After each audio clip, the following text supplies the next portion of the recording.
लखनऊ में भीम आर्मी प्रमुख चंद्रशेखर आजाद की प्रेस वार्ता। 4 जून को व्यवस्था परिवर्तन दिवस मनाएगी आजाद समाज पार्टी। 4 जून से बिजनौर से सत्ता परिवर्तन यात्रा की होगी शुरुआत। यात्रा का नारा होगा बहुजन हिताय बहुजन सुखाय। ये ऐसा है, ये एक तीरथ है। तीरथ तो समझते हैं ना, मैंने इसलिए तीरथ का जिक्र किया कि आप उस भाषा को समझते हैं।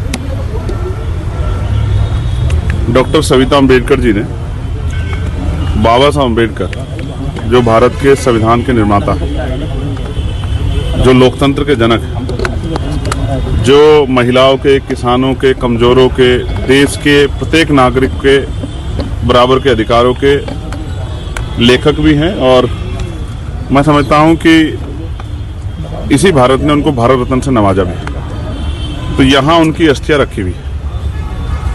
यहाँ देश के पूर्व राष्ट्रपति जी, पूर्व सर्वोच्च न्यायपालिका के हमारे न्यायाधीश, चीफ जस्टिस ऑफ इंडिया, पूर्व प्रधानमंत्री, पूर्व मुख्यमंत्री, पूर्व गवर्नर और वर्तमान प्रधानमंत्री भी यहाँ आए। उन्होंने बाबा साहब को यहाँ अपनी आदरांजलि अर्पित की। लेकिन कुछ दिनों पहले मुझे जानकारी मिली, और फिर जानकारी ऐसे नहीं कि किसी ने वैसे ही फ़ोन कर दिया, बहुत सारे पत्रों के माध्यम से मिली, और मुझसे कहा गया कि आपके होते हुए लोक भवन के बराबर में और विधानसभा के सामने जो सबसे सुरक्षित स्थान है उत्तर प्रदेश की राजधानी लखनऊ का, वहाँ बाबा साहब अम्बेडकर की अस्थियां रखी है, उस स्थान को बदला जा रहा है और एक षड्यंत्र करके उन अस्थियों को वहाँ से हटा के कहीं और रखने की कोशिश की जा रही है, जिससे कि लोक भवन को और बड़ा किया जा सके।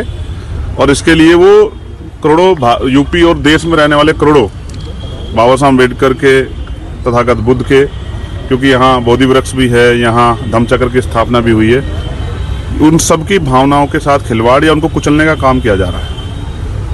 तो मेरे मन में पीड़ा हुई। हालांकि हम लोग सत्ता परिवर्तन यात्रा की तैयारी कर रहे थे, मगर मुझे लगा कि इस समय वहाँ जाना जरूरी है और जाके देख के आना जरूरी है कि क्या हो रहा है। तो यहाँ आने के बाद मुझे एहसास हुआ कि पहले भी ये प्रयास हुए हैं।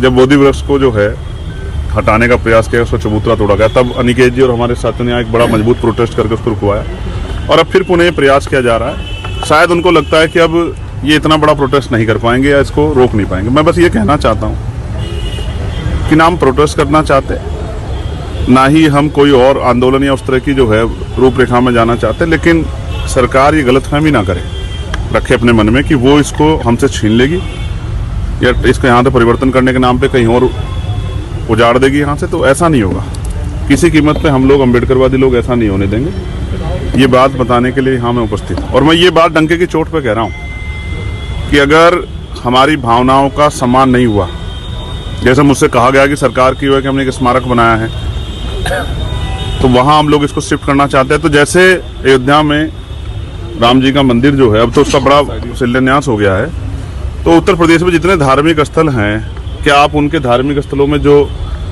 ऐतिहासिक जो है आवश्यक वस्तुएं हैं, मूर्तियां हैं, सामग्री है, क्या आप उनको वहाँ उस राम मंदिर में ट्रांसफर करके पूरे प्रदेश को इस तरह से कर सकते हैं क्या कि भाई कहीं और जाने की जरूरत, सब अयोध्या जाके जो है नतमस्तक हो जाओ? कई अलग अलग राज्यों में, जैसे बनारस है, जैसे प्रयागराज है, तो ये सब जगह एक जगह कर सकते हैं क्या आप? तो ये पुराना स्थापित है, हमारा प्यार, हमारी भावनाएं, हमारा समर्पण, हमारा विश्वास यहाँ से जुड़ा हुआ है।